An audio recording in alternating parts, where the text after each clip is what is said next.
Here goes tournament time and I got my boat shined. I gotta go, go, go, go. Get exposed. Get the boat, man, it's time to go. Grab your baits and fishing poles. Fill the tank and then hit the road. See you're in that fishing hole. Made up my mind, I'm no weekend warrior, I'm a pro. Fishing professional, and when I'm fishing, man, my goal is to win. I won't stop until I'm in that circle with legends like Rick Clunner, Kevin Van Dam. I got that ski Reese, I got that carrot stick, man. If y'all see me on the lake, better make way and pray my motor quits, cause I won't know. It's tournament time and I got my boat shined. I gotta go, go, go, go all the way. It's tournament time, I know I'm one of a kind. No matter, no matter what they say. Yeah, I'm a master. Yeah, I'm a master. Yeah, I'm a master. Yeah, going for goals. Come to the show and get exposed. Give me a large boat dock with a little bit of wind and an Eakins jig or a cluster of rocks, so I can show them that new swim bait trig. I'm that pick for the 8-0. Wide away, I fish, it's oh my. Look at that E-Tech as I fly by. Gunning for that hole, going 75.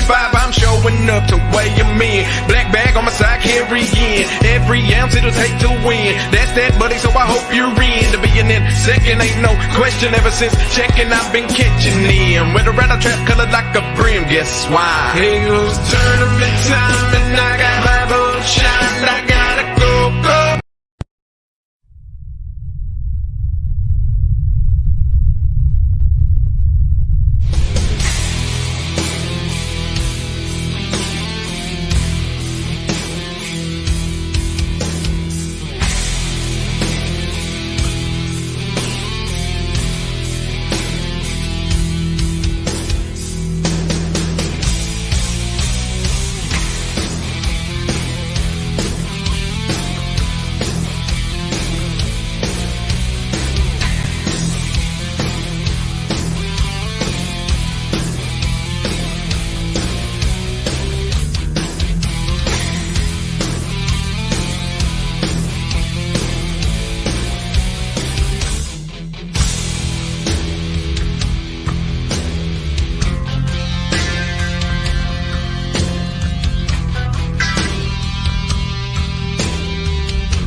There we go. What's up, everybody? This is Marc Coates here. I'm here with Jim Louvier. He's competing in the Elite Eight starting tomorrow, facing Conrad Benetti.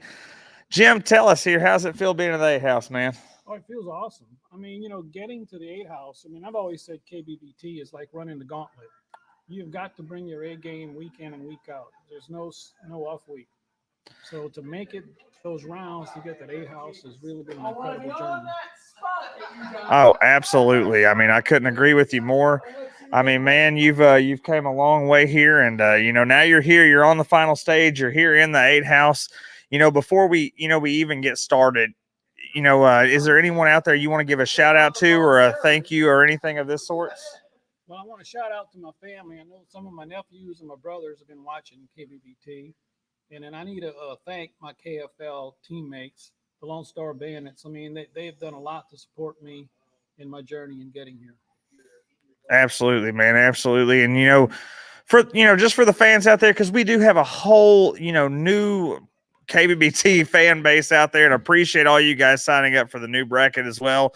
But we've got a lot of new KBBTers out there. Jim, go ahead and, tell us where you're from, where your primary fishery is, and a little bit about, your strongest traits. You don't have to, name specific lakes. That's up to you. You can use Lake X. Just, the floor is yours, but tell us a little bit about where you're coming from and, and all that.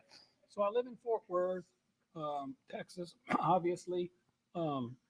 I like fishing. There's 4 primary lakes I like to fish. All of them have a couple of things in common, that being grass, tules, and relatively clear water.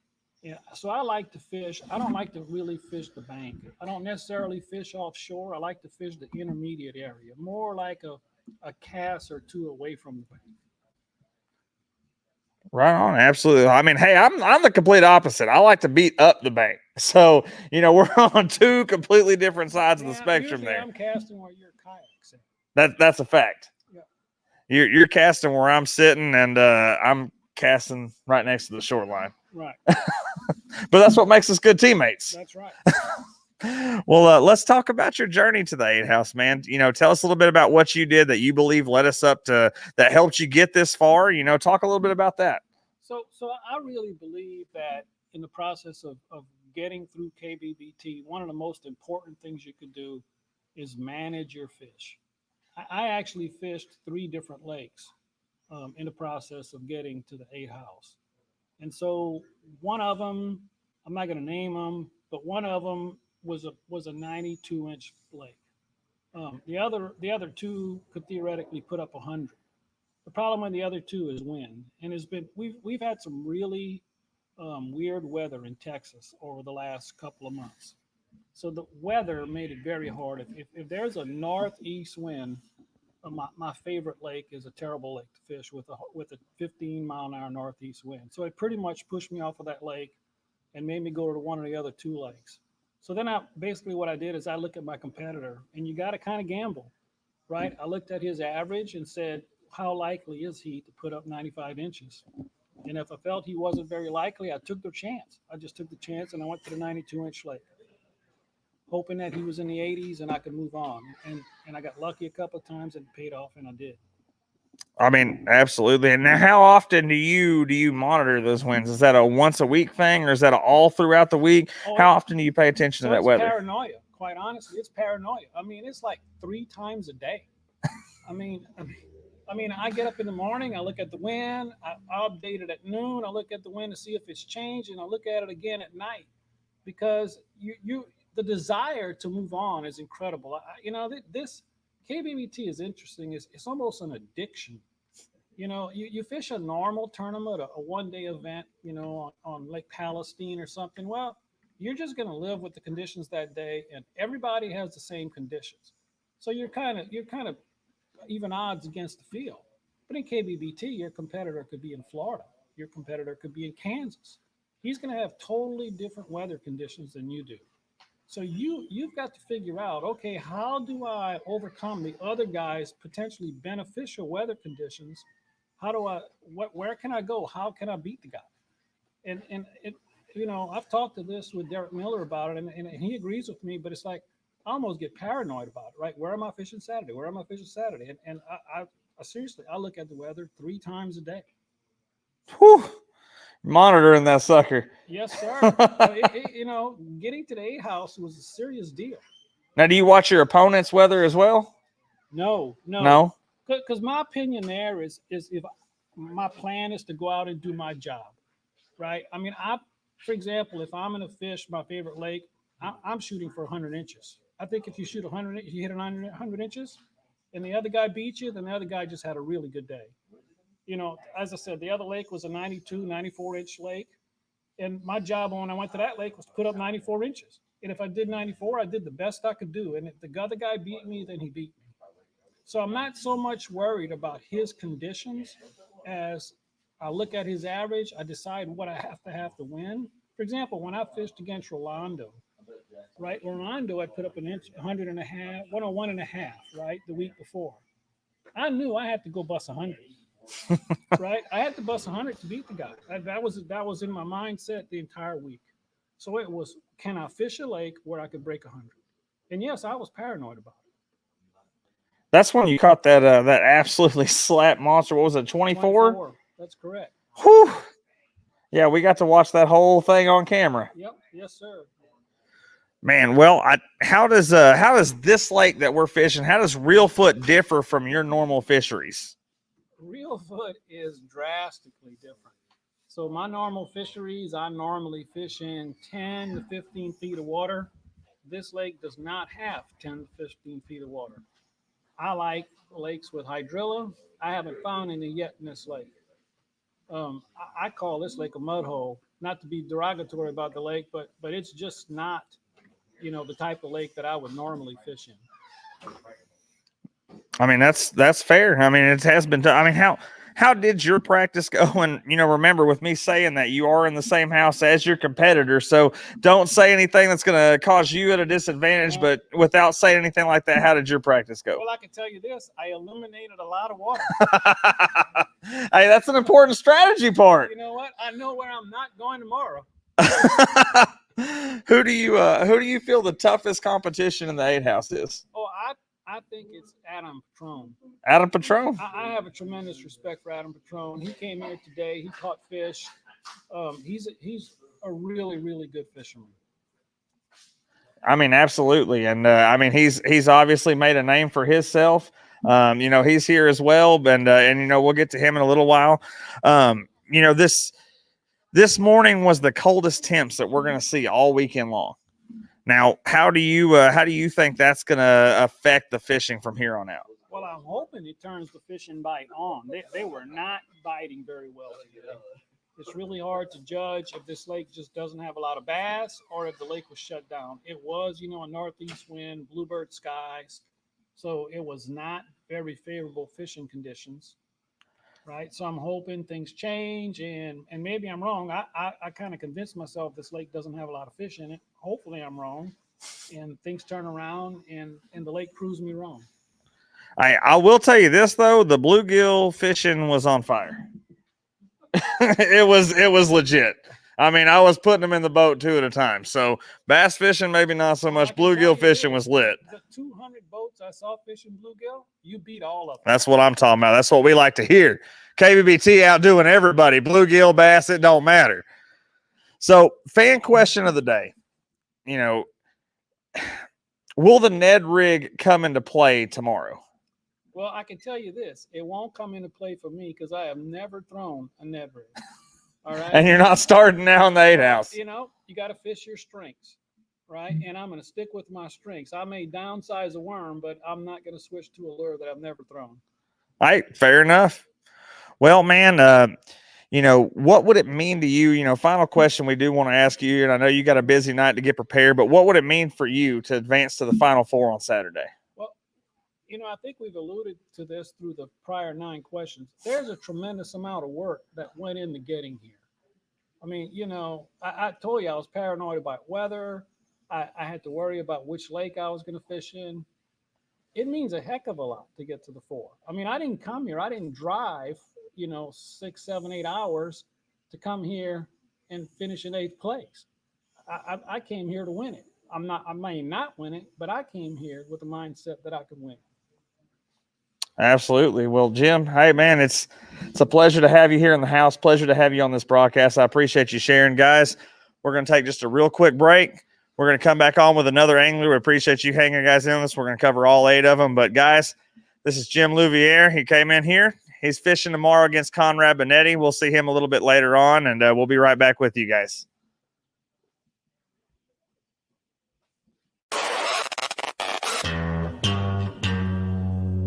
Astro, no.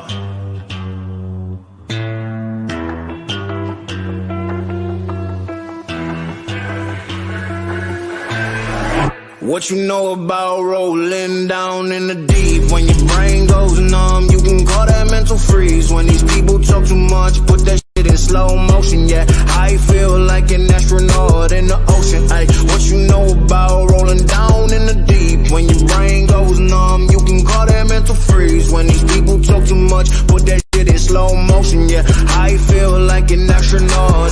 motion. She say that I'm cool. I'm like, yeah, that's true. I believe in G-O-D. Don't believe.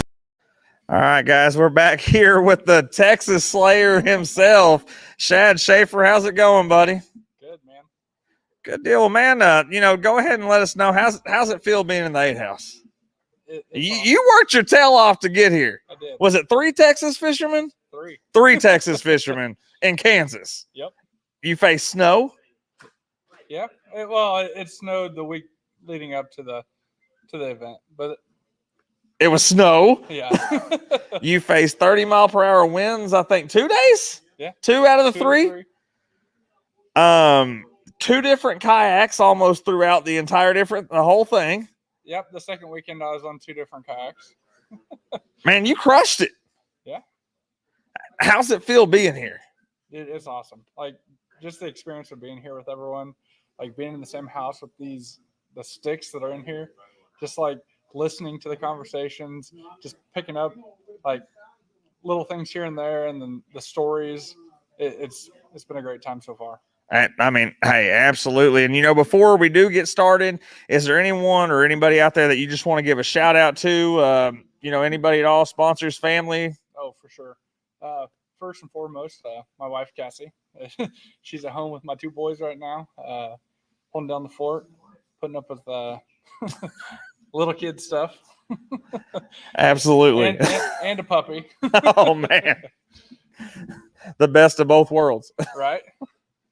Yeah, and then I have one sponsor, Hawkeye's Lures. Got on with them last year. Super great company. It's a father-son business. They make custom jigs and stuff. Okay. But helped them a little bit with their website. They helped me. Like it. Win-win. Yeah, for sure.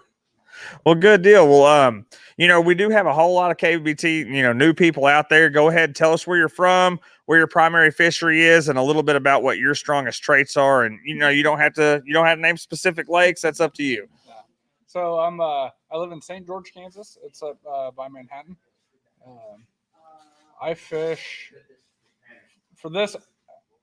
I've primarily fished a group of water that is in the Kansas walk-in fishing. So Kansas has a walk-in fishing program where people who own small lakes, ponds can put their property into the walk-in fishing program, and they can designate whether it's like carrying boats or just foot traffic only. So I've scouted probably close to, 40 different walk-in ponds. Boy. To find decent ones. And that ain't no easy task at all. Every water's a little bit different. Yeah. So me and my buddy Garrett Reese, we've hit a bunch of them. Like all of them? Not all of them. There's a lot of walk-in fishing in Kansas, but I need to go to Kansas. Yeah. Honestly, for someone in Kansas to be able to compete week in and week out in this setup versus everyone in the nation, you about have to do something like that. I mean, you could look at the results from all the live events in Kansas, and very rarely does a live event break 90 inches to win. So what's the average on live event wins over there, you think? Just a ballpark guess. 87, 88, like for most of them. We did have a guy in our first tournament. I think he put up 94 this year. Whew. But, and you've been averaging 90 almost every time you get on the water. Yeah. So again, you can't just go to any walk-in and put up over 90. You got to spend time. You got to put in the work to find. Well, don't give out your good ones. Oh, no. Garrett's going to get mad at you. Well, man, I know we talked a little bit about it there, but go ahead and tell us about the journey to the 8 house and, talk about what you did that, you believe led you up to that. I know, let's see, you took out Caleb Helbig. Yep. Jeff Isham. Yep. Who was the second one? Big Moon. Big Mooney himself. Yep. John Mooney, Jeff Isham, and Caleb Helbig, 3 of arguably Texas' finest fishermen across. and you were able to top each one of them individually on their choice of lakes. Yep. It, came down to right place at the right time. I think I caught Jeff when he was going to a live event, so that definitely helped. Caleb had a little bit of bad weather the week I fished him, so I think he fished a little lower than normal, and then just got lucky at Big Moon, I guess. Hey, you call it luck, but regardless, you're here and you took out 3 heavy sticks. How does this lake here in at Reelfoot, Tennessee, differ from your home bodies of water? The big difference is everything on this lake looks like it should hold fish. Everything. There, He's not lying. Trees, you got grass. Everything looks like you're like, oh, that looks great. I'm gonna throw in there. You'll spend 10 minutes throwing in there and not get a bite. But a lot of the lakes in Kansas don't have a whole lot of structure. Well, they have structure, but there's not a whole lot of grass or pads, or like a lot of times you'll fish like flooded timber sometimes, a lot of rocks, stuff like that. Like, did you find any rocks today? No. No rocks today? No rocks. No rocks, guys. Well, the boat ramp had a few rocks. Pea gravel. Yeah. No rocks. There were no crankbaits thrown today. So how did your practice go? Remember, your opponent's in here too. We're actually meeting with him next, so he's, don't give him anything. But how'd your practice go? I covered a lot of water. I broke off a couple times where I think I had decent fish, but you never know. It could have been a different species. But I don't know. I covered water, but I didn't cover, I think, enough. So I'm gonna probably start out at a completely new spot tomorrow. Just go in blind. Yeah. No expectations and rock it out. I mean, I cover the water I did cover. I fished slow compared to some of these guys' standards. So I fished it fairly well. So, yeah, I have nothing to lose. So I'm gonna go try a different spot, and if it doesn't work out, I could always load up and move back to one of the spots I've been. So, I mean, absolutely. That's the one of the good news about this lake is you've got a lot of ramps that are within driving distance from that. Yeah, you could even pedal to some of the same spots that you covered from the other ramps. Hey, we seen Greg do that today. Sounds like a lot of these guys covered a lot of water, but a lot of them have trolling motors, though. It was all manpower for you. Yep. I know, because we launched at the same ramp this morning. I was bluegill fishing, and you weren't. It's still a step up from my paddle kayak I had last year. So. Hey, fact. And the Sun Dolphin. Yeah. I'm glad you didn't bring the Sun Dolphin. I thought about it, man. I would have loved to see you out in the Sun Dolphin. I should have brought it. Could have made it happen. Who do you feel is the toughest competition for you here in the 8 House? Out of everybody that's out there, who do you feel like is your strongest competition? I mean, probably my current matchup with Adam. I mean, that's a really tough matchup to get through to even think about anyone else. I mean, and then the reward for winning, if I do, Eric Siddiqui or John Warcall. I mean, there's no ducks in this house. Like everyone's going to put up a hell of a match. So. Absolutely. But hey, I mean, that's 2 for 2 on Anna Patron. Now you're the man that actually gets to have that opportunity to go ahead and just knock that whole thing out of equation and, rise above. But I mean, you're right. You beat him. You are rewarded with Eric Siddiqui or John Warchall, but you're there.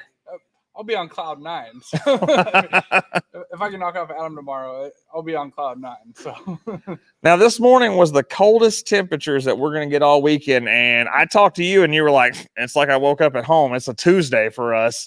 How do you feel like the warmer weather coming throughout the rest of the weekend is going to affect the fishing here? I'm really hoping it'll pick up. These fish probably aren't as used to the cold as the fish where I live. So hopefully it'll warm their water back up where they're get after it. So. Right on. Well, hey, fan question of the evening: is the Ned rig going to come into play tomorrow?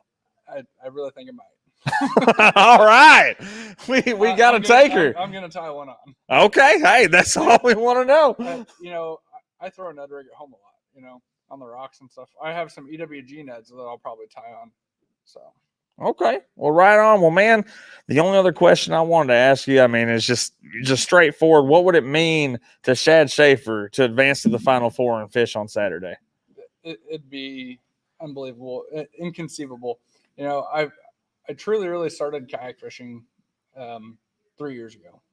So to go from like really fishing in a sun dolphin all the time to being in the 8 houses, like that's a huge step already. Like just to be here. Hey, you made it. But to make it to the Final Four, it'd be the icing on top. Right on. Well, man, good luck to you tomorrow. There's a lot of people back home pulling for you. You are the farthest west that we've got left in the bracket. So it's you got a lot of pressure riding on your shoulders. But hey, like you said, new area, new expectations, cover ground. You got, it sound like you got a solid plan. We'll let you get focused on your strategy for the rest of your evening. And guys, we'll be right back with you here with our third angler of the evening. Just bear with us here just a few moments.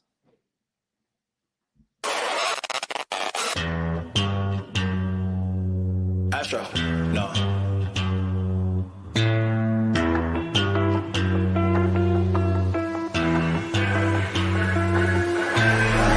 What you know about rolling down in the deep? When your brain goes numb, you can call that mental freeze. When these people talk too much, put that shit in slow motion. Yeah, I feel like an astronaut in the ocean. Ay, what you know about rolling down in the deep? When your brain goes numb, you can call that mental freeze. When these people talk too much, put that shit in.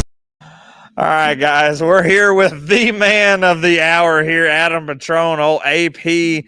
Making a name for yourself across so many national tournaments, it's ridiculous. I mean, when it comes to hard fisheries, you seem to always pull something out.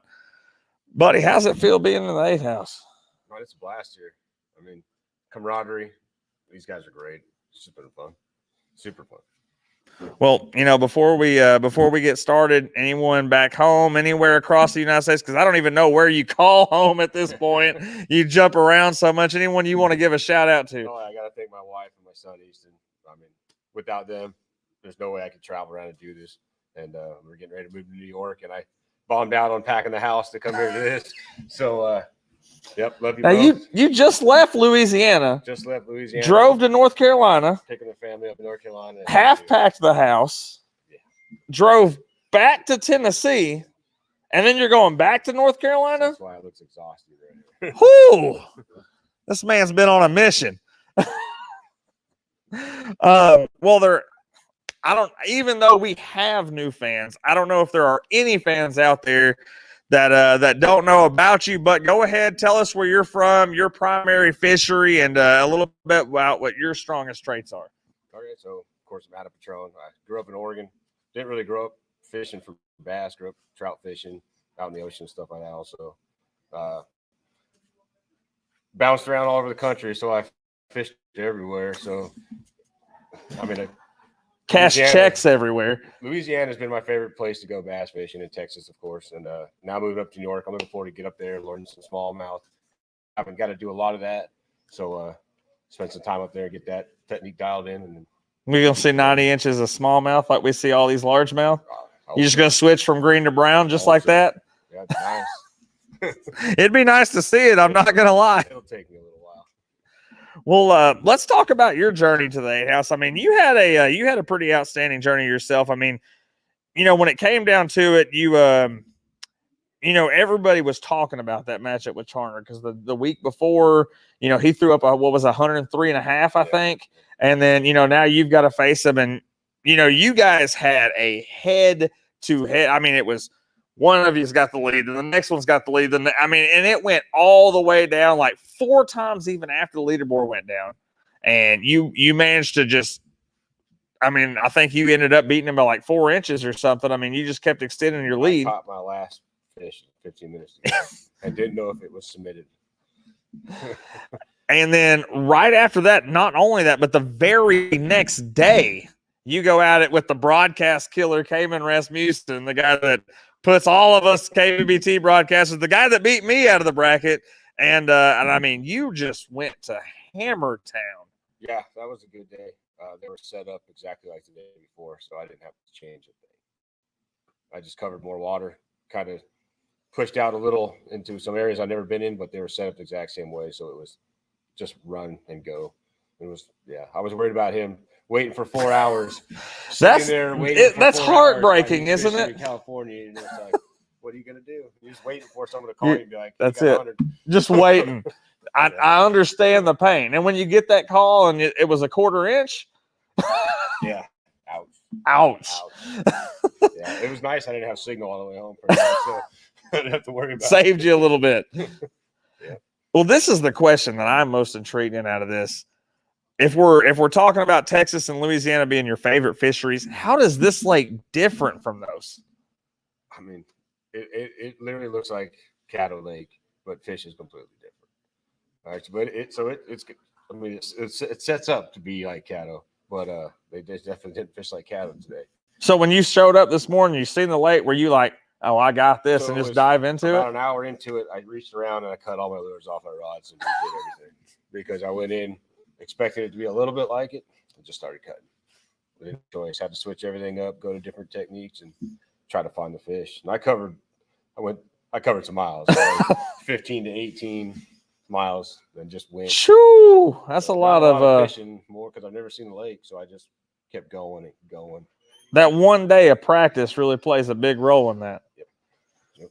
And I don't know if I'm going to the spot I even looked. So tell us a little bit about, I mean, without giving your opponent anything too revealing, how did your practice go? I mean, it went well. The goal was to cover water and go to. I saw 5 or 6 key places on the. There we go. I saw 5 or 6 key. We're getting comments. 5 or 6 key places during my map study that I wanted to go see, and I knew it was going to drain all my battery to go do it. So I planned them out by which hours I was going to hit them, and then picked the morning spot, afternoon, and just tried to break down the water when I got there. I didn't fish much. It was more just running around. So the fish that you did catch, they were just if here I caught and there. A fish, marked it and rolled out. That's a good strategy. One we haven't heard yet, and some really good advice. There may not be another fish there, but there was one. There was so one. Go with it. We're gonna see if he's there. There was one fish right there. Helped you figure out somewhat of a pattern then. Yep. So I caught him on all different baits. So that's the. Oh. Yeah. So we'll see how it goes tomorrow. Well, I mean, hey, you got plenty of baits to choose from then. Yep, it'll be interesting. It's gonna be. I think it'll show out tomorrow. Good deal. The weather's gonna change. I think the morning bite will actually happen. So it should be good. Perfect. Who do you feel is the strongest competition in this whole 8 house? Oh, I want Siddiqui. You want Siddiqui. I mean, if I win, I got him anyway. So if he beats Warsaw, so between him and Warsaw, that's who I'm looking forward to fishing against. So you're looking forward to that next matchup. Oh yeah. Fair. Hey, fair enough. I was wondering if we were going to hear you for the 3rd time. Like, were you just going to say yourself again? Oh no. And I know you were talking about this morning. It was the coldest temps that we're going to see all weekend. Obviously, you said you're thinking there's going to be a morning bite tomorrow. Based off of what you learned today, do you think that morning bite is going to be more valuable than the afternoon bite, or do you think it's just going to kind of coincide with each other? I think it'll be a short window in the morning, and the afternoon will kick up again. Okay. So morning fish are bonus fish. Active in the afternoon, running back through some of the water, coming back to the ramp, towards the ramp. It was a lot more active than it was in the morning going out. So could turn on, could be good. Good deal. Fan question of the evening: is Ned rig going to be a factor in your game plan tomorrow? Absolutely not. So I think I actually have some in the kayak. I think I have the hooks. I don't think I brought any the actual. So we heard Jim say no. We heard Shad say yes, and then we heard you say like, "There's not a chance in hell." Might cut it whack in half. Take a picture of it. Man, look, I know you got a lot more prep to working on and everything, and I appreciate you taking time to do this. What would it mean for you to advance the Final Four, fish Saturday against Siddiqui or Warsaw? I mean, the goal is to beat my 5th place of the 10 house. So if I win tomorrow, I beat that goal, and then of course the ultimate goal is to win. So it'll be great. I mean, I'm looking forward to it. I mean, just unlike everyone else, it's going to be just awesome. If you're holding that trophy at the end, you're just going to be excited. Boy, them emotions are firing up this evening. So, oh yeah, you think? Yeah, there's a lot of smack talk going down. Yeah. A lot of mind games being played. Yep. Well, buddy, hey, I appreciate you taking time out of your evening to spend with us. Guys, we're going to go ahead and let Adam go. We're going to go on a short intermission here real quick. Greg's going to come on with a few anglers of his, and we'll get right back into this thing. Thanks for sticking around with me, guys, and we'll catch up with you here in a little bit.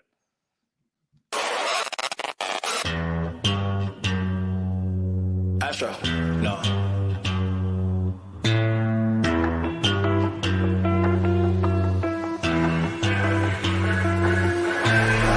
What you know about rolling down in the deep? When your brain goes numb, you can call that mental freeze. When these people talk too much, put that shit in slow motion. Yeah, I feel like an astronaut in the ocean. Ay, what you know about rolling down in the deep? When your brain goes numb, you can call that mental freeze. When these people talk too much, put that shit in slow motion. Yeah, I feel like an astronaut in the ocean. She say that I'm cool. I'm like, yeah, that's true. I believe in G-O-D, don't believe in T-H-O-T. She keep playing me dumb, I'm a player for fun.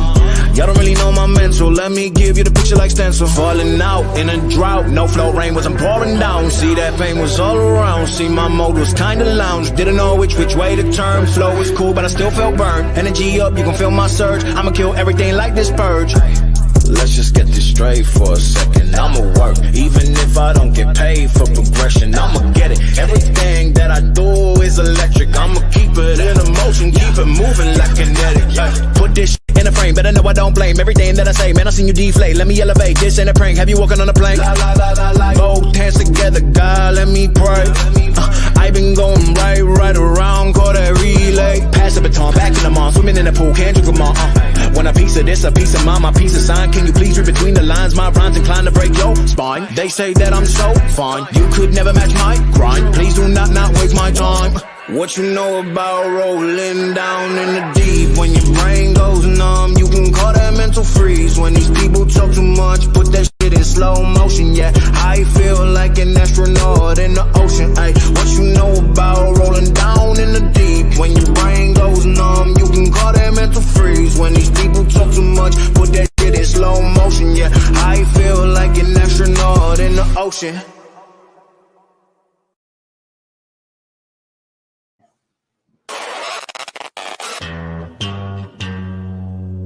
Astro, no.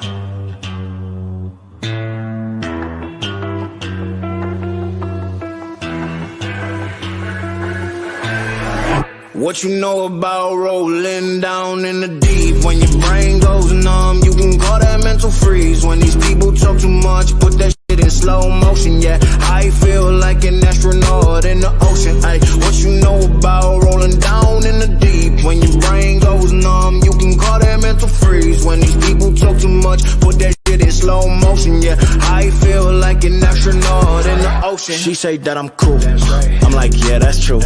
I believe in G-O-D, don't believe in T-H-O-T. She keep playing me dumb, I'm a player for fun.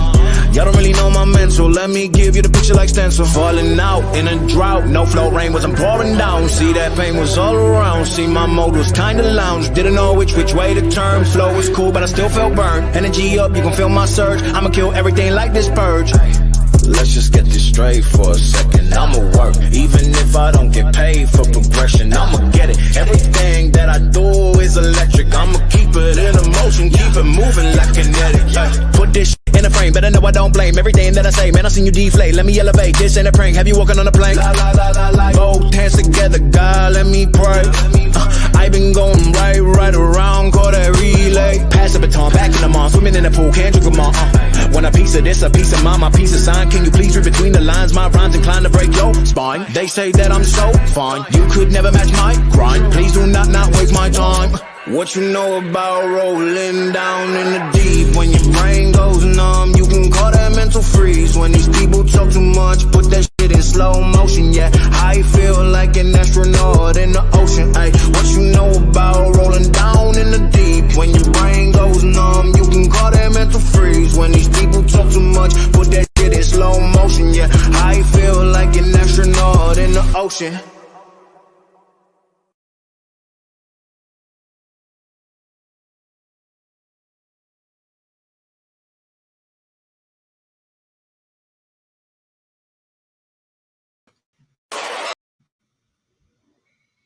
All right. Hopefully this works. Testing. Just test that mic for me real quick. Hello. All right.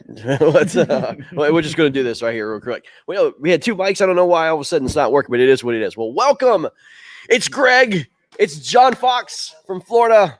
And, man, we're here at Reelfoot Lake. We actually had a chance to pre-fish. Probably heard some of the things that was going on.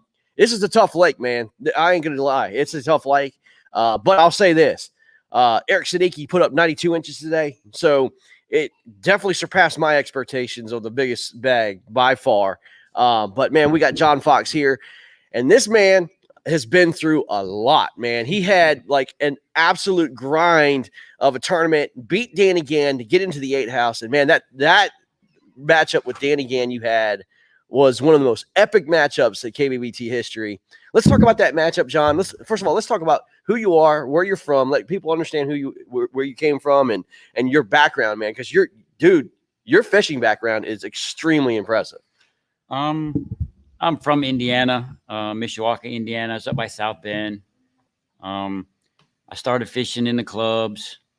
And once I started fishing in the clubs, that competitive edge just kind of jumped out at me, and I just kind of took off with it. You know, the first year in the club, I won co-angler of the year for the club, won 4 or 5 tournaments as a co-angler.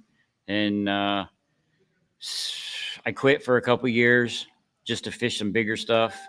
Then I went to the club again, won co-angler of the year again. And that's when I went to the national championship, and I won the 2019 Living the Dream package. Right. Then I moved down here to Florida, and I bought a kayak, and I love it. It's different from the boat world for sure, and it's a community like none other, and I think that's what kind of drew your attention, and and kept you into this kayak. But dude, like, you've taken your talents now into the kayak world, and people are starting to know your name. When they see John Fox on the board, man, it's like, dude, I don't want to face this guy. And you have had the advantage of traveling this nation and being able to use your talents, like you talk about with co-angler, championship, and be able to diversify your fishing. And it's made you pretty successful. It's carried over to the kayak world. But we're here, man. We're at the 8 house. First of all, are you having a good time, man? Oh, man, I'm having a blast. I mean, just when you meet people that you just see online, or you have conversations with just online, now, you walk up, you shake their hand. We've been playing cornhole, ping pong. I mean, we're out on the water and we see each other and, hey, what's going on? How you doing? Everything's is always just so polite, Yeah. Just the kayak community itself is just, like I told my wife, I mean, there's just not another community that's like the kayak industry. It's just not. Yeah, you're right. It's pretty impressive, man. It's just it's awesome. It's something that I think we have really capitalized on here is basically the camaraderie that we have. But man, like, this KBBT community is like none other, man. It's been like, we saw that this week, man. Oh, yeah. We have a brother, Sherman, back home, man. We've been thinking about him Every day. Yeah, man. And unfortunately, your matchup was. With him, he's not able to be here. So, you're going to be able to advance, but you got on the water today, man. It's kind of like, pre-fishing a little bit, but I mean, tell us what you saw, man. This fishery is no joke, man. It's a very tough fishery, but I mean, are you surprised that 92 inches came out of here today? No, I was here quite a few years ago, and, I was throwing a cast net, and I caught a bass in my cast net, probably 22 inches. It's probably about 4.5 pounds or so. So I know there's big ones in here. Right. So 92 inches, I would not be surprised if somebody could really bust 100 in here. Right. There are some absolute beasts in here. Right. Oh, yeah. They're just so far and few between. They're so big to find them. Yeah, I mean, there's no doubt, dude. I mean, it's frustrating. It's a frustrating day for me, because I covered a ton of water, but it was an encouraging day for me because I saw like some of the bigger bags that were caught, man. You know what I mean? So as an angler, like, I'm not in the tournament, but as an angler, like, okay, the potential's here. Now I got to do my job. You know what I mean? Now I got to go out and find what they found if not more. Yep. You know what I mean? So like when you get on them, you're going to get on them, and they're big, dude. I Oh, mean, yeah. they're big. They had a bass boat tournament here last weekend, and it was a big bass tournament. And I mean, I think the first 2 big bass were 7 pounds and a 6-pounder that won the tournament. So, man, the bass are here. You just got to go find them. That's it. And this lake has a terrible reputation. But again, what we wanted was a grind. I mean, we say what embrace it the is. grind. That's what it is. You know what I mean? Yeah. And so, some anglers can get in their heads and say, oh, man, this place, I'll never catch a fish here. But then, once you do catch that fish, the confidence rises. Oh, And it then, shoots up 110%. yeah. It could be a 10-inch fish. If you ain't catching nothing and you catch a 10-incher, you're like, okay, now I'm on to something. Right. It just gives you something to branch off of. Right. So you have an advantage now. I mean, you made it to the Final Four, and you're going to either face Conrad Benetti or Jim Levere. Who do you want? Conrad Benetti. All right. Conrad Benetti. All right. I mean, to be the best, you got to beat the best. Right. And I'm trying to be the best. Yeah. And I've knocked down some mountains, and Danny Gann being one of them. Yeah. I mean, that man, he can fish his butt off, and he is a true hammer. Can throw a frog like no other. Right. I mean, I learned, just watching him and listening to him, and we fish a Slay Nation circuit together. So I've learned the frog fishing from him. Doug Wilson's my partner in Slay Nation. I've learned how to punch and, stuff from him too. So yeah, yeah, man. I mean, yeah, it's I love, again, like you said, man, to be the best, you got to beat the best. I love that competitive nature and everything else that you have, man. I mean, dude, you are a rising star in this sport, man. And again, I think, you being here and being able to be exposed to these great fishermen, just learn. I mean, I love how you just want to learn, man. You know what I mean? That's, dude, I mean, you take it in like a sponge. Oh, there's definitely, like Jim Levere, when he's in there talking about Caddo Lake in Texas, or Eric Siddiqui talking, little stuff that they do. These guys can fish. I'm all over that. Right. What you say? Yeah. I'll ask questions, and I don't want to know your spots. I don't want to know what lure you tie it on or what your secret is.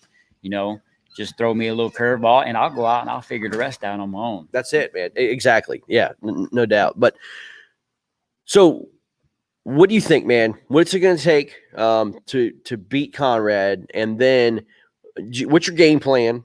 Now, without giving away secrets, what's your game plan? And then we'll end it with your thanks and sponsors and all that stuff. But let's start with your game plan going into this, man. I mean, your world got rocked upside down. Let's be honest. You know what I mean?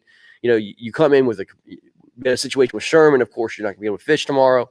I don't know if is that going to help you or hurt you not being able to fish competitively? It takes the edge off a little bit, because now, since I'm not going against Sherman, who is also a very good fisherman, it's distressful. Like, yeah, I mean, it's a bad thing, that what happened. But like tomorrow, I pre-fished today, and I had 4 little ones. They're there. I got to find them. So I'm going to try a different part of the lake tomorrow. Right. So I'm trying to use this, as an advantage, just to look a little bit more. Yeah. Some of these guys don't get that advantage. Right. I got that advantage this time, and I'm going to jump all over it, and I'm going to try to use it to the best of my ability. Yeah. Yeah. No doubt. All right, man. Who you would thank, man? And, your sponsors or anything else you want to give a shout out to? My wife, we can't forget her. No, of course not. Queen Clapback, as she's called. She's just a big supporter of mine. Like we were talking, she's like, you deserve to be here. You're making a name for yourself, and her, B&N Custom Baits, Vector Hooks. I mean, there's quite a few people. I can go on and on and on, just the help. These guys right here, Rays, Rays. I mean, I've got 5 pair now, You know, they're comfortable. You know, driving down the road, you can wear them. Fishing, you can wear them. I mean, Yeah. why not? They're great, man. They're fantastic. They are. Yeah, great sunglasses. Brother, good luck, man. I mean, looking forward to the matchup, and I'm sure you'll be watching Conrad and Jim's matchup tomorrow very carefully. Oh yeah. And hopefully, I guess the best thing for you is they both get flustered, because They both get flustered. They just get so mad that they just pack up and go home. Yes. Yeah, John wins again. Yeah, exactly, man. That would be funny. But dude, congratulations, man. Good luck to you, man. Let's see what happens, and hope you put a big bag tomorrow, man. I'd like to see it. I'm gonna try. I'm still gonna go at it, as if I'm, fishing against Sherman. Yeah. I just don't want to lose that edge. You know. No, you don't. Now, don't get me wrong. I catch 222s or 223s in an area. Yeah, I'm not gonna be beating that up because I might need it. Right. All right, brother. Listen, we'll see you bright and early in the morning, man. Yes, sir. All right, buddy. Take it easy. See you, man. All right. That was John Fox from Florida. And our next guest is the one and the only, the Barbarian, Conrad Benetti. What's up, sir? How's it going? How you doing, man? How you doing? doing? We're going to talk in this mic, man. For whatever reason, we can't get that mic to work. But, All well, welcome, man. How's it going? Man, it's the 8 House, man. Sure is. So let's talk about, man, what's your experience so far being here at the 8 House? It's great, man. Just everybody's really good people. A lot of good stories. It's been cool, man. It's been fun playing games, and everything is a competition with this house. Here's the deal, guys. I mean, he doesn't get on camera a lot. The guy is like a cyborg warrior when he gets online. But dude, he's one of the most literally like soft-spoken, hilarious guys out there. And dude, one of the nicest guys I know. And this is who he is, really. He is, man. And he like, I learned a ton, from Conrad, man. I mean, he's willing to teach you. He's willing to help you in any which way. There's a different side to Conrad when you see on the online stuff than what you do in person, man. But It's all in fun, It is. But I have the pleasure of following you tomorrow, man, and I get to see you try to beat Jim Levere, man. Yeah, well, we'll see how pleasurable that is tomorrow. Just don't hit If me, it's man. anything like today, I don't know how pleasurable it's going to be. Well, let's talk about today, man. I mean, look, first of all, look, the lake is absolutely gorgeous. Yeah. But with all that being said, it's a tough lake. Very tough. It looks like there could be a fish anywhere in the lake. Yeah. It looks like there could be a fish anywhere in the lake. You got to figure out what's the good water, what's the bad water. So I think I figured out what the bad water is. I think I got that dialed in. Yeah. So, we'll see. Yeah, I mean, dude, what was your reaction when you saw Siddiqui put up 92 inches today, man? Unbelievable. And what do you get out of 10 in the morning? 10 in the morning. Yeah. He had previous one trip here, so I don't think that could count for anything. But guy's unbelievable. I mean, that's all you can say. Is my mouth dropped when I heard he put up 92. Yeah, because everybody else struggled. Well, Patron. Yeah, Patron did well. Got a couple. I think he put up in the 70s. Yeah, Brad did well too. Yeah. So a few guys did well. It seems like the guys who travel are the guys who done well. Well, that's what I was going to ask you. Let's kind of get down to the nitty gritty, man. We try to separate the cream from the crop, okay? And we've been blown up, and a lot of innuendos about a bunch of online guys, and they couldn't shake a stick about live events, and more people fish live events. And we're trying to determine, look, who is the best of the best. You know what I mean? You guys have fished your freaking, honey holes and your places that you know of at home. And when we take you guys on the road on a lake that you don't know, and you're taking on guys that have a mixture of just, being able to, like yourself, you have to work it, but you fish with whatever you can. And then there's guys that have an opportunity to fish nationwide. But now you're facing guys, it's time to put the money where your mouth is, man. And like for me, seeing an Eric Siddiqui put up 92, you're not surprised, but I would be pissed off. Yeah, I mean, it was surprising, but again, he's a guy who travels. He may have just hit the right area today. We'll see if it holds up tomorrow. Well, that's it. That's it. Will it hold up tomorrow? That's it. I mean, he's got to hold up for 4 days. Yeah. Or 3 days. Right. You know what I mean? He had it today, but is that going to hold up for 3 days? I don't know. We'll see. Yeah. I mean, I think I might have figured some things out towards the end. So I had some fish. I had 4 bass on. I landed two small under the limit, Yeah. and then I had 2 that would have went about 15. Mm-hmm. So, Yeah. Well, I mean, it's gonna be interesting to see how this shakes out. You have a matchup with Jim. Jim struggled today as well. Yeah. I truly think it's going to be whoever has the best mindset, man. I mean, I think that's what you have. You have an amazing competitive mindset, man. You get in the zone, dude, and you're in that zone all day. I mean, I've fished around the country. When I was younger, I traveled to Wisconsin. I smallmouth fished. I fished up in New York. I fished freezing temperatures. So traveling for me is no big deal. I know I can go to any lake and catch fish. Right. Going to Reelfoot, this is a tough lake. Yeah. So I caught fish today. You give me a week on this lake, I'm sure I'll be, Yeah. Problem is we don't got a week. No, we don't. We got to do this tomorrow. It starts tomorrow. It starts tomorrow. Yeah. So I'm going to try to emulate what I did today and obviously build on that. Right. So we already know John Fox is going to advance, and you're going to try to, advance as well and face John. Not trying to look ahead, but looking ahead, what do you think? I mean, that matchup, if you had the opportunity to fish that matchup on Saturday, man, he wasn't exactly on fish either, man. But dude, like when we say this is a grind, this is going to be a grind, man. Oh, it's a grind. So what do you think your chances are of winning this whole damn thing? Winning the whole damn thing. I mean, when you got the boys on the other side who are putting fish up right off the bat, it's going to be tough. I'm just trying to take one step at a time and one day at a time, one fish at a time, and just go from there. Yeah. Yeah. That's all you can do.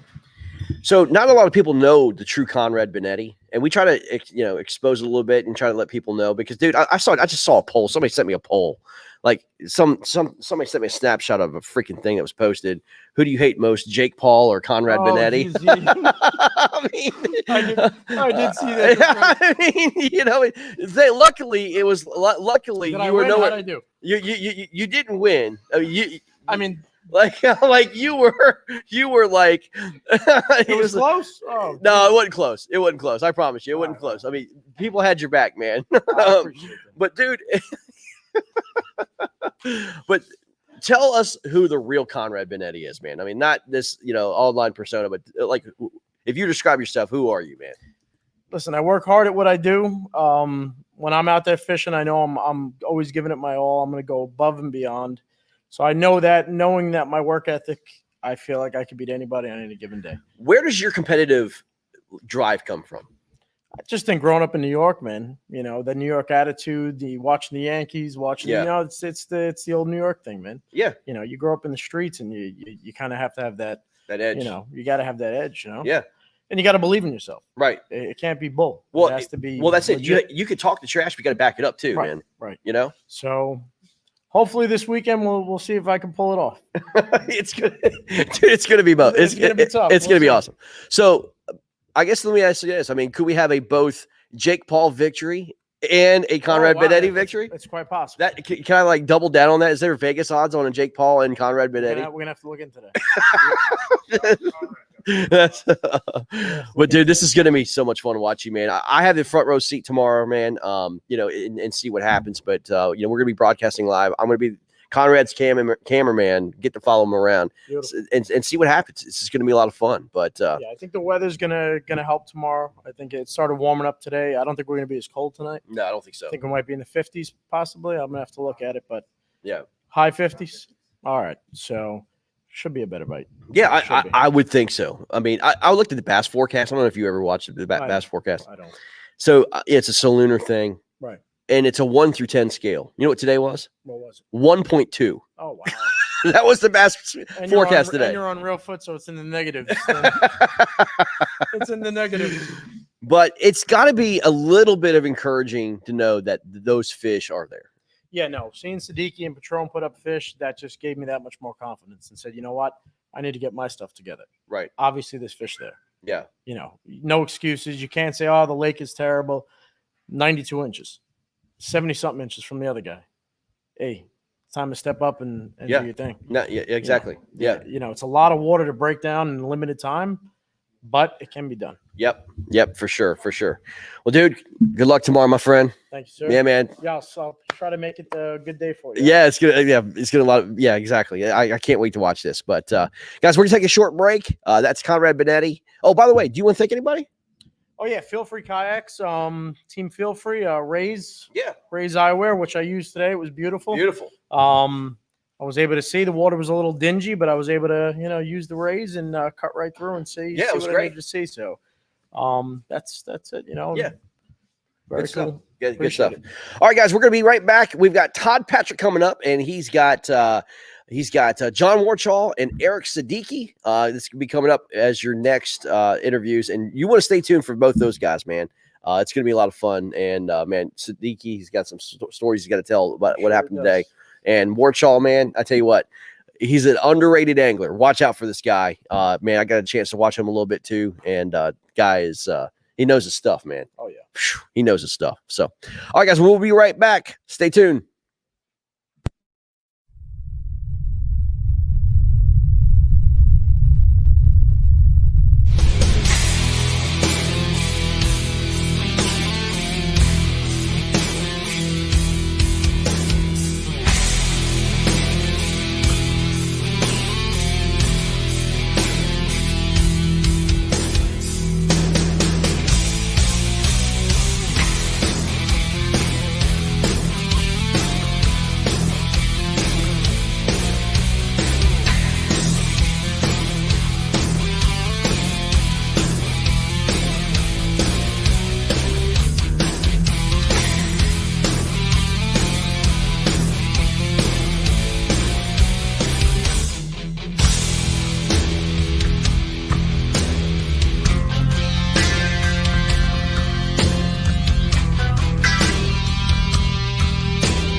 What's going on here? We have John Warchall, man. What's going on, dude? What's up, bud? How you doing, man? Good. Nice trip from Ohio. Come down from Perrysburg, Ohio, right? Yep. Had a nice little trip. Not bad. Not bad. Through the night. All right. Let me get this mic right here in the middle. Hopefully you guys can hear us all. Man, John, tell us about your road here to the Elite Eight house and, just tell us what you've been doing, man.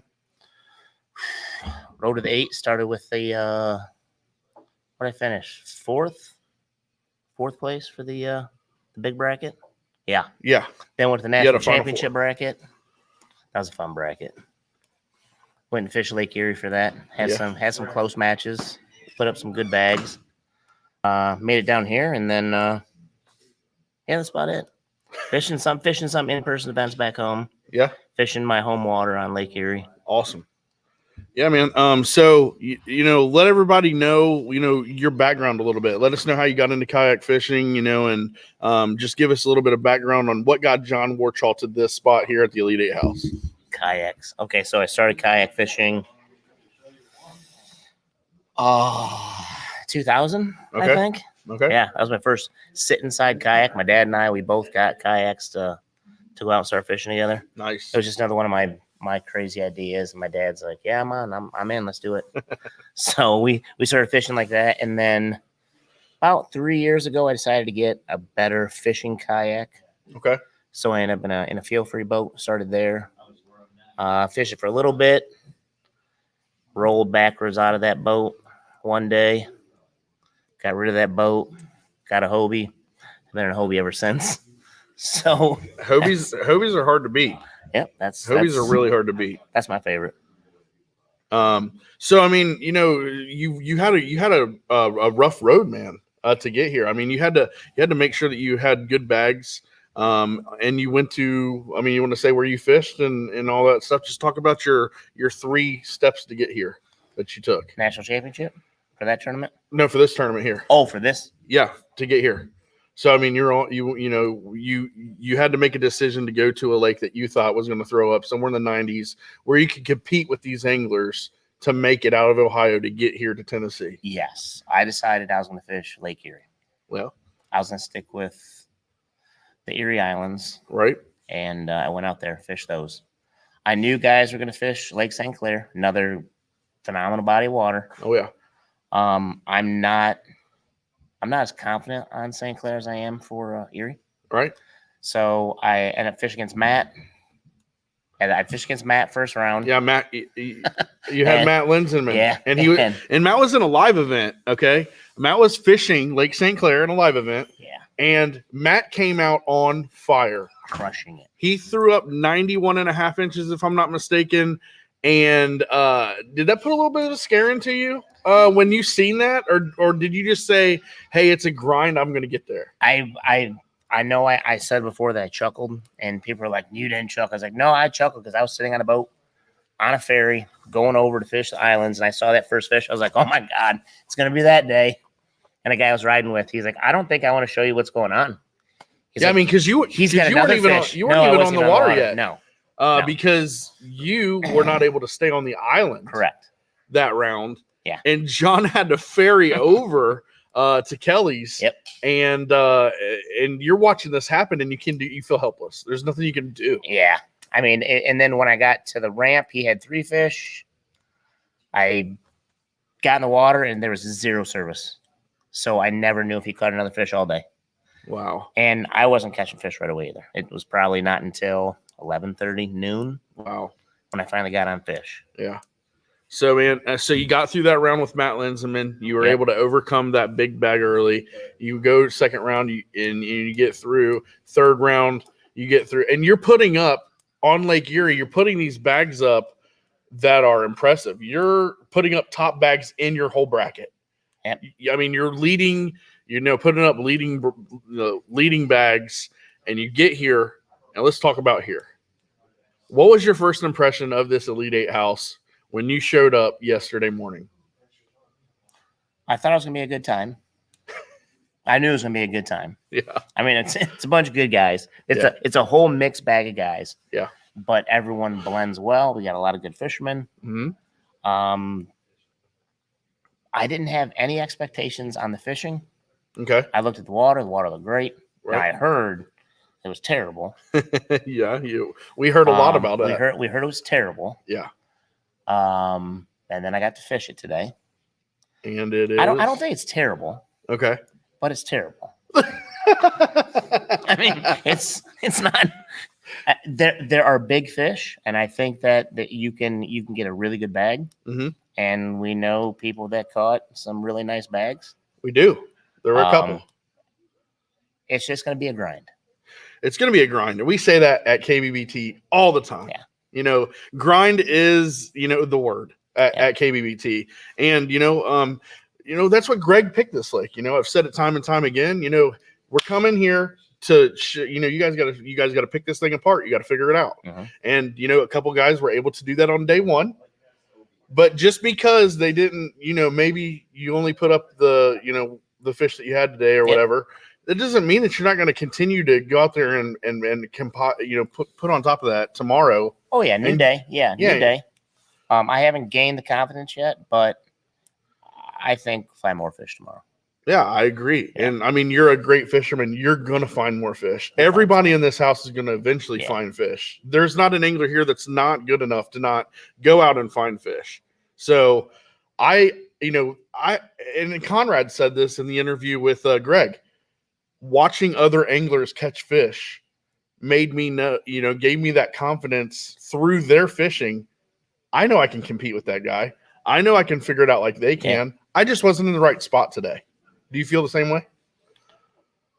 Somewhat. Yeah. I'm confident I'm going to find fish. I think I was in the right areas. Right. I was just wrong place, wrong time. Okay. I think this lake is going to be very, it's going to be time sensitive. So you need to be in the right place at the right time.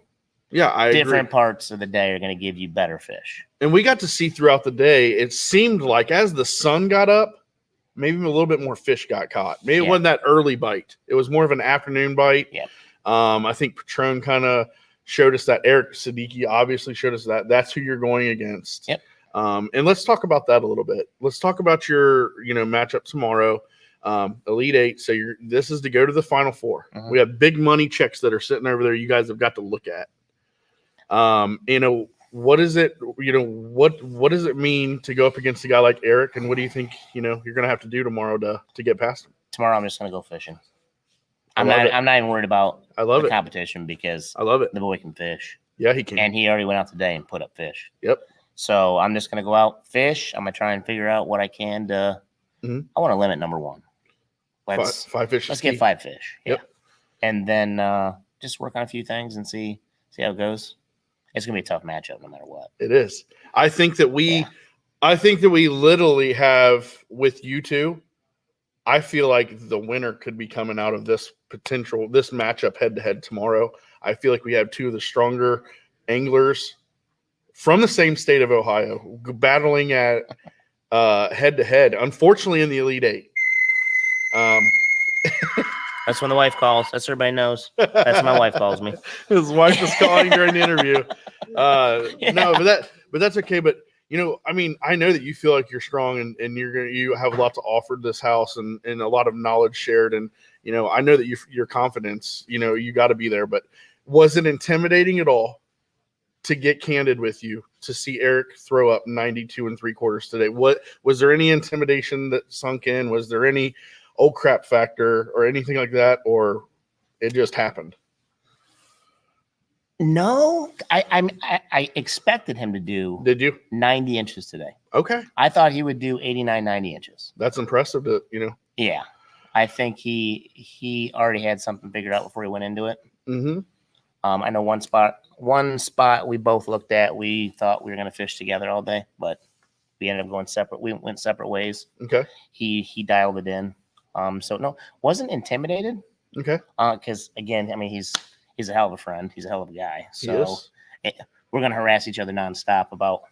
I guess you might win tomorrow, or I'm gonna win tomorrow, but I'm probably gonna win tomorrow. So I'll tell you, he's doing really well right now. So we'll see what happens. Yeah, if you think about it right now, the potential for $10,000 or the potential for 1,000 is on the line tomorrow. I know. $9,000 difference in cash. Yeah. That's a lot. Does that weigh on you midday when you're at 68 inches? And if I think about that before I go fishing, I won't even have 68 inches. No. I just have to fish. So if you think about the money, that could hurt you eventually. Yeah. You just got to fish. Amen. Yep. Well, John, you made it this far. Hell of a run. Representing Perrysburg, Ohio, proud. Tell us about the sponsors and the jersey, and tell us about what you got going on for John Warchaw in 2021. So sponsors, I should probably start with my wife. She was the first sponsor ever. She really helped me when I got all this going. Companies that back me, Dakota Lithium Batteries, can't do without them. Mm-hmm. Fin, Feather, and Fur Outfitters. They're located back in Ohio and back home. Okay. Yeah, we've heard you talk about them several times. Yep. Strictly Sail and Kayak. Okay. Cincinnati. All right. Just joined their fishing team recently this past week. Nice. Who else we got on here? Oh, On the Water Innovations. Yes, you have a very beautiful trailer from On the Water Innovations. If you need a trailer, talk to Denny. Who else we got to worry about today? I always forget when I get on these interviews. Catch? Are you on Catch? No, Catch. No? I'm not on the Catch team, but again, another great company. He's not on the Catch team yet. We're gonna have to hook him up. Another good company that has really helped me out with all the things I needed. Yeah, I mean, you got the KBBT Raise eyewear on, you know. I did wear those today. And those were nice, very nice. We appreciate Brian Whitehouse for those. Every angler got those. Brian actually threw in a lot of money for big bass pot, things like that. Big, huge sponsor for us that came on. And, you know, those glasses probably worked well in the water for you today. They worked well today. Yep, Nice. I liked them. So, man, that's it. Yep. John, tomorrow, man, tonight you sleep. Tomorrow is game day. Yep. No more playing, no more pre-fishing. It's go time. We just fish. You versus the water and you versus Siddiqui tomorrow. Everybody has got to tune into this one because it's going to be a treat. No more playing. It'll be fun. Eric back there talking a little smack, but already. Yeah, this is probably going to be one of the strongest, if not the the strongest matchup of the day tomorrow, guys. You're going to want to tune in and watch John Warchall versus Eric Siddiqui. John was the number 5 seed. 5 seed. Number 5 seed out of the red bracket. He will be facing the number 3 seed out of the red bracket in Siddiqui. So, John, good job, brother. Thanks for coming. And we're going to get Eric in here. Yep, sounds good. All right, man. We'll be right back with Eric Siddiqui.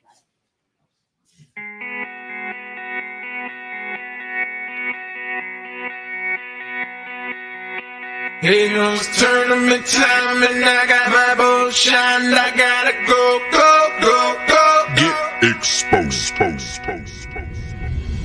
Get the boat, man, it's time to go. Grab your baits and fishing poles. Fill the tank and then hit the road. See you're in that fishing hole. Made up my mind, I'm no weekend warrior, I'm a pro. Fishing professional, and when I'm fishing, man, my goal is to win. I won't stop until I'm in that circle with legends like Rick Clunner, Kevin Van Dam. I got that ski grease, I got that carrot stick, man. If y'all see me on the lake, man, I make way and pray my motor quits, cause I won't know why.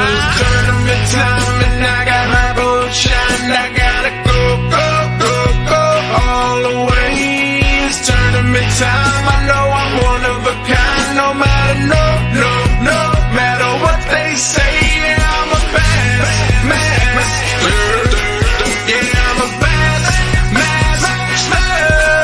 Yeah, I'm a master. Yeah, going for goals. Come to the show and get exposed. Give me a large boat dock with a little bit of wind and an Eakins jig or a cluster of rocks, so I can show them that new swim bait trick. I'm that pick for the 8-0. Wide awake, I fish, it's oh my. Look at that E-Tech as I fly by. Gunning for that hole, go with 75. I'm showing up to weigh them in. Black bag on my side, carrying every ounce it'll take to win. That's that, buddy, so I hope you're in. To being in second ain't no question. Ever since checking, I've been catching them. With a rattle trap colored like a brim, guess why? It was tournament time and I got my boat shined. I gotta go, go, go, go all the way. It's tournament time, I know I'm one of a kind. No matter, no matter what they say, yeah, I'm a best. Oh, man. What a treat. Eric Siddiqui in the house from Cincinnati, Ohio. Man, what a great road you've had to get here. How does it feel to be here, and what were your first impressions of getting here, man? I knew Reelfoot was gonna be tough. Somehow I snuck by you in the Sweet 16 to get here. So I have no idea how that happened. I don't know. You know, sometimes it just works out. Sometimes God blesses a lesser angler. Yeah, it happens. You know, you got blessed. Yeah, it's true. No, man, but for real, man, it's your time to shine, man. This is about you. This is your interview. This is time to pump you up and just to give you praise for getting here, man. I mean, we've gone through 58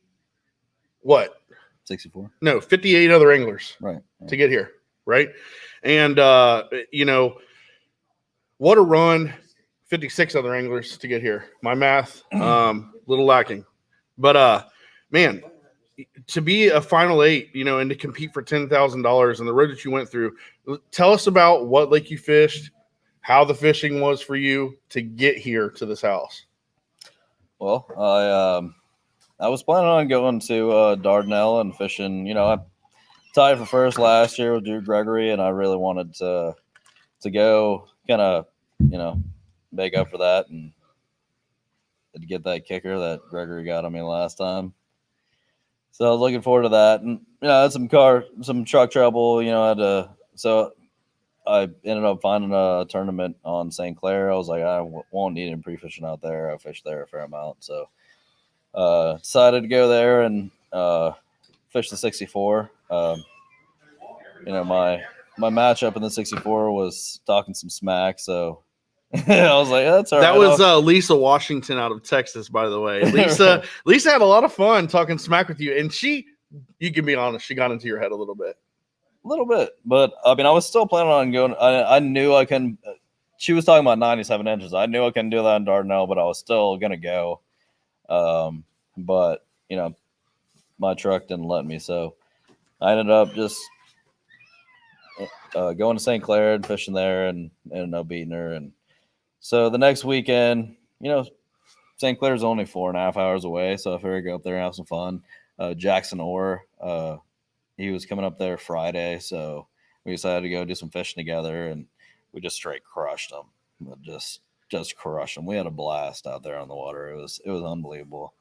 Yeah. I think that was like Friday before the tournament.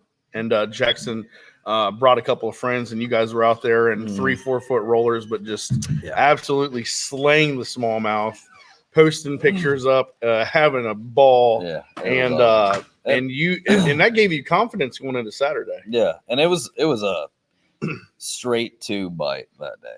It was nothing but tube. and that's one of my favorite ways to catch them. So it was a blast. And then the second day, I was kind of expecting. I knew the bite was going to change, the weather was going to change a little bit, the wind was going to change. But I still was expecting them to eat the tube, but I thought it would. I knew it was going to change. Ended up changing a lot more than I thought. It did. I was there with you. So I ended up using a small swim bait that I like to use, and they were eating glass minnows up there. That wind had pushed them up there, so that's really what they're keying in on. It wasn't. So generally, what I'm trying to imitate with my tube and other baits that I throw is the gobies, because they're sucking those things down. Right. So, but there was just clouds of those glass minnows. So I downsized, used a little small 3-inch swim bait, and just swimming that thing, and they were crushing it. So you guys, anybody who watched saw Saturday was a good day. It was, but Saturday morning wasn't the easiest morning there. No. Because the weekend before we went up there and it was just on. Yeah. It was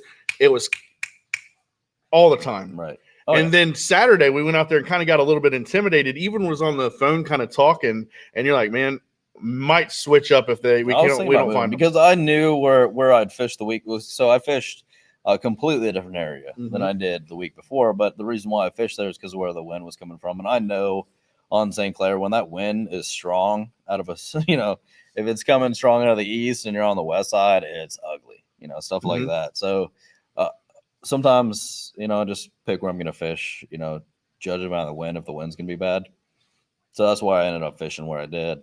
But the other area I knew, I had some rock piles. It was every cast. So, but I just thought I could maybe catch some better ones where I was at. And the quality was there. I knew they were there. So it was, because we were live and Marcus was doing the broadcast, and it was entertaining for people at home. Literally see in the comments, see, he's got another one. He's been up again. He's catching another one. He's netting one. Right. You literally caught 50 fish that day. Right. Yeah. It was absolutely amazing to watch. And man, tell us about what you got going on with that drink, brother, because you've been sipping on that all day. Oh, it's a Bullet and Coke. Bullet and Coke. One of my favorites. Nice. Yep. Nice. And kind of soaking it up. Kind of relaxing, enjoying the good day. And, it was a blast. I'll say one thing for these fish on this lake, there aren't a lot of bass, I think. And I've been saying it for a long time. I think it's just these crappie and bluegill fishermen and cat fishermen that pretty much dominate this lake. They pretty much keep everything that they catch, and they eat everything they catch, which includes bass. So that's my opinion of why there aren't that many. I don't think they stock them here because they don't want a lot of bass that are eating, the fish that anglers are really coming here to catch. Right. So that's just my opinion. Yeah, I mean, when you Google search Reelfoot Lake, you don't see anything about bass. Right. It's crappie. Right. Bluegill. Yeah. Crappie, bluegill. Mm-hmm. Crappie guide. You know what I mean? That's right. Ducks. Yep. And there's enough duck blinds out here too. But the bass and the quality, I mean, I've heard you tell anglers here today, man, when you catch these bass, they fight. They do. And I've been saying it, like I caught the biggest bass of the week in 2017 when I was here. It was a 21 I caught on. I had one day of pre-fishing. It was that Friday. Mm-hmm. And we had a tournament on Saturday, and I caught a 21, and that thing, it fought as hard as any bass I've ever caught. And I've caught shoalies, fishing the Flint River. The Lake St. Clair smallmouth I've fight. got Kentucky spots, Alabama spots, St. Clair smallmouth, largemouth bass everywhere, Florida strain, down in Florida, everywhere. And these fish, I don't know what it is. Maybe it's just the ones that could break those crappie lines that survive or something. Right. But they fight hard. It's I don't know what it is, but they're unbelievable. They're a lot of fun to catch. Yeah. I mean, and to finish up your road here, you finish it up on Lake St. Clair. You got through, you kind of get to face me in round 3 of the Sweet 16. We had a good time together. I wasn't able to put together a 4-fish limit, but you were able to come out and still put up. It was a struggle of a day. We had a lot of wind. We couldn't find the fish on Sunday. I was frustrated. Yeah. That bite changed a lot. I knew it was going to change, but it changed a lot more than I thought it was going to. Yeah. And I was frustrated all day because, I've always said my kryptonite is like heavy wind, and I'll do everything I can to get out of it and find some fish out of that wind. Mm-hmm. Anywhere I go, I'll plan my day. If the wind's going to be bad, I'll go over a creek. I'll find somewhere to go out of the wind. Right. And especially that PA-14, that thing it'll catch the wind. It'll definitely catch the wind. It's frustrating.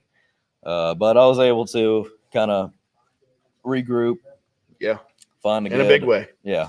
Find go back and just, I found finally, I was marking one fish here, one fish there instead of schools like it was the couple days before that. Right.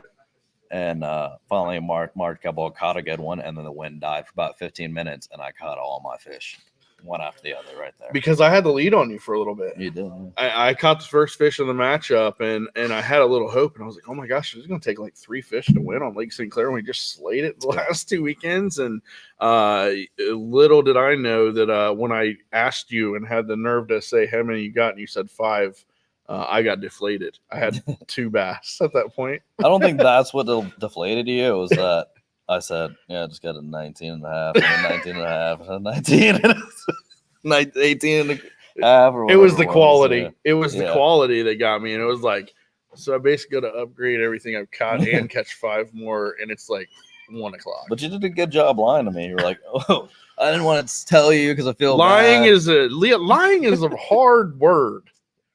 You lied. I was joking. Yeah. He's a liar. I was playing. No, I had. It's just like today when I told him what I had today. He was like, "Well, somebody just put up 100." I was like, "Well, good thing I know you're a liar because."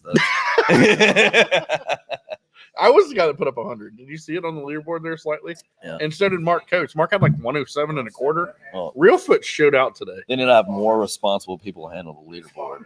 Apparently. But now you're here. Walking through this house, tell us about this house and tell us what you like about it, and maybe tell us about some of the anglers that you've kind of like gotten to know. Man, it's been so much fun. I mean, this house, first of all, is amazing. This place, we got cornhole set up. We got a ping pong table. Louvier has been making some amazing food. It's been unbelievable. And to meet all the guys, I've had a lot of fun with John Fox, and just all the guys here, meeting Conrad and everybody. We just had a lot of fun. We have. Yeah. And tomorrow it's real. What you did today in pre-fishing, well, you won a little bit of money today. Yeah. Maybe $600, something like that. You had big bass as well. Right. But the big money chase continues tomorrow to 10K. Yeah. What does 10K do for Eric Siddiqui in his quest for greatness across the country, fishing the rest of the year? No, that means I'm fishing every professional tournament the rest of the year. If I can close the deal here. A big part of why I haven't got to fish anything this year is, I've everybody told me I need to sell my Hobie for a long time. Finally, I sold it, and then because of the COVID and everything else going on, nobody had any. So I had to wait until one came in. So finally I got one, and then Dardanelle was the first one I was able to fish, and then had the truck trouble. So stuff happens. Yeah, finances happen, and they get tight sometimes, and it's hard to get out on the road. And man, 10K it's not life changing money, but it could be like year changing money. Right. Especially for an angler that does this for a living. It gives me the opportunity to fish some tournaments and win, have a chance to win some big money, and I generally I do well. I feel pretty confident, and I'm hungrier than I've been in a couple of years because I haven't got to fish. I've fished less this year than I've got to fish. It's probably been 8 years since I don't hardly fish at home in Cincinnati. I spend a lot of time with the kids. I have a good lake there, which now like a mining company owns. I got a trespassing ticket trying to fish it last year. You know what I mean? So I had drones come out looking for me and stuff, and I was like, and Cincinnati is a great place to be a professional tournament fisherman. It's close to a lot of things. It's like 4.5 hours to St. Clair. So many great fishers around. 5 hours to Gunnersville, to Chickamauga, to Kentucky Lake, to Pickwick. So it's a good place, but the fishing there kind of sucks. So yeah, it does. But if you can catch them there, like I've said, if you can catch them there on those lakes, I've fished some of those, state ran, parks and stuff. If you can catch them there, you can catch them anywhere. Any tournament that gets run there, you'll see, there's a reason why they do 3 fish limits. Yeah, because it's tough. It is. And let's talk about your day today, and then we're going to get out of here. But you had a 92 3/4 inch day today. You kind of maybe got into some anglers' heads today. That's my feeling. They could maybe look at me and tell me I'm crazy, but that's mentally it makes you think, especially for some anglers that maybe didn't catch fish today or maybe only caught 1 or 2. And you're going against John Warchaw. He caught a fish today, but his confidence is there. I just looked him face to face, and he's like, I'm going to catch him tomorrow. I'm going to figure him out. That's who you get to go against. But tell us about your 92 3/4 inch day. Whatever you want to say. You don't got to say much. I mean, what happened? Like, what clicked for Eric Siddiqui and Reelfoot Lake today to get 92 3/4 inches out of here when everybody else, other than Adam Patron, really struggled? Yeah. I'm just say I'm enjoying living rent free in all these guys' heads. It's nice. I could tell they're a little rattled, but I mean, I wasn't really expecting that kind of bag. Honestly, I did the typical thing I always do in pre-fishing. Really. I didn't get all water till like 10:30, and I worked out, if I could catch them. Yeah. Like generally, if I catch them later in the day, I know where they're going to be in the morning. I know I can get them to bite in the morning. So I don't really worry that much about getting up super early. And, kind of worked out that way today. So I got out there, looked at some stuff where I thought they'd be, and the bite was as tough as I expected it to be. Fish some different things, some different spots, there's some different baits, fish some areas that I was sure they were going to be, and they weren't there. Right. And once I figured them out, though, I caught a 12-incher like the first hour. Right. That's all. I was like, oh, typical. Kind of what I expected. And then I kind of, actually I was on the phone with you, and I had a fish come up and eat something off the top. You did. And I was like, that was an 18-incher. I just saw it, and you're like, yeah, right. And I'm like, dude, that was an 18. And I flip a jig up in there, and boom, like it hits. And he's like, what are you? And you're like, what are you doing? I'm like, what do you think I'm doing? I'm reeling that fish. I'm reeling that fish. And I was telling you about it. I get on the board. I was like, I was wrong. It wasn't 18. It was 18 and 3/4. Yeah. and then the rest of your day just kind of clicked from there. It's like you Yeah, put a after pattern that, together. Yeah, I kind of put it together. And then you got that 92 and 3/4. But Eric, dude, you're in these guys' head. You're feeling confident, and you're going out tomorrow to start that, continue that quest to 10K. So, man, we're gonna wrap it up here. But tell us about some sponsors. Tell us about who helps Eric Siddiqui out on the water, and tell us about them awesome shades you got on, brother, because them are fly. Yeah, just got on Ray's eyewear and used them today for the first time, and obviously, I mean, you're wearing them the whole interview like Yeah. you like them or something. Dude. So they're great. You know, I was surprised today. Like I saw that fish come up and eat. I saw them all the way down. the polarization, It's great. is- They're great. it's awesome. I really enjoy wearing them. They're all light. They're comfortable. yeah. Can't So beat it, anybody really. out there looking for Ray's eyewear, rayseyewear.com, if I'm not mistaken. If not, Google search Ray's eyewear. Go search them. Go friend Brian Whitehouse on Facebook. Let him know that you're interested in some Ray's eyewear, and that guy will hook you up. But tell us about maybe some of your other sponsors, and we're gonna get out of here. Okay. Yak Power. They've been great this year. They hooked me up with a whole new system on my new kayak, and it's amazing. Yeah, I don't have to worry about,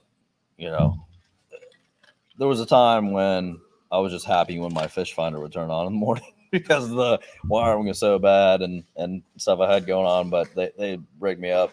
It's unbelievable. Yep. That 8 switching system that they have that I've got Yeah. going on, I could hook everything up to it. I could charge my phone off the side. I got, amazing lights. My fish finder, I don't have to worry about it. Turn it on in the morning. Sometimes I ride around with those lights on the side and the lights in the middle. Yeah, I mean, awesome. the Yak Power is great. It turns heads. It's just awesome. Fishing online, I gotta give them a shout out because they always make sure that I have what I need. Yeah. I've watched you order so many times at tournaments traveling with you. Yeah. You're like, I'm going to go on fishing online. They're going to have my stuff there in a day or two. They make And they sure that always I do. have- It's crazy. Yeah, it's Quick delivery, quick service. Fishing online is great. Yeah, And it's unbelievable. what else you got? Yak Attack. I mean, I've said it before. I've used that same Yak Attack net for 5-6 years now. Right. And it's unbelievable. It's still holding up, and it's the best. I mean, Yeah. what Who- else can who I say else- about it? who I else got the you got? Black Pack. The Black Pack's amazing.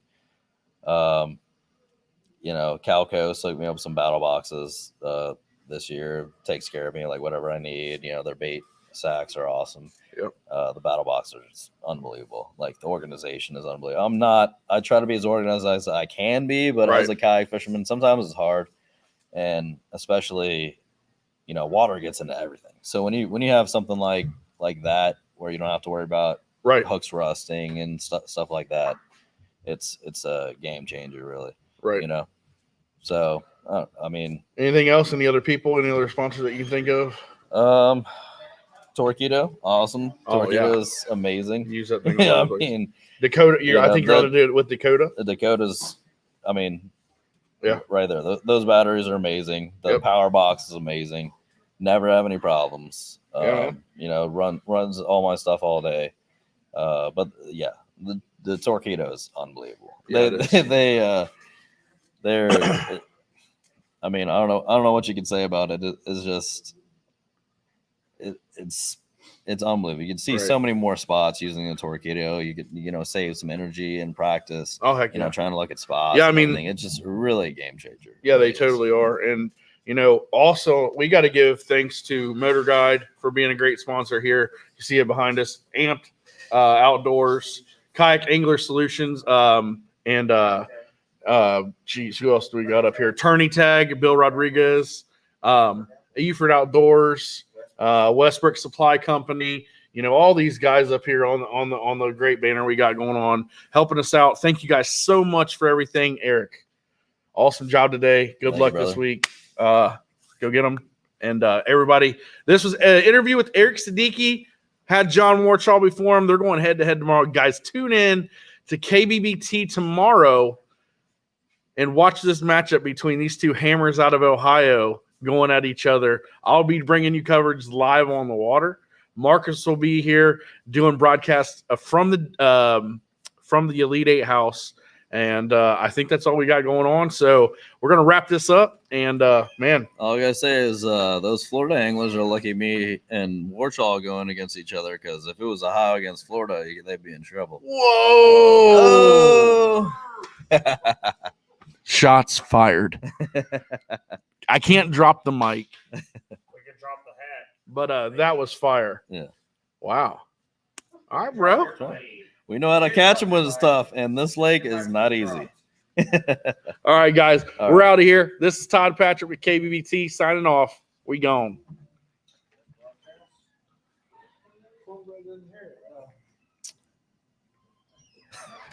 Progress in it.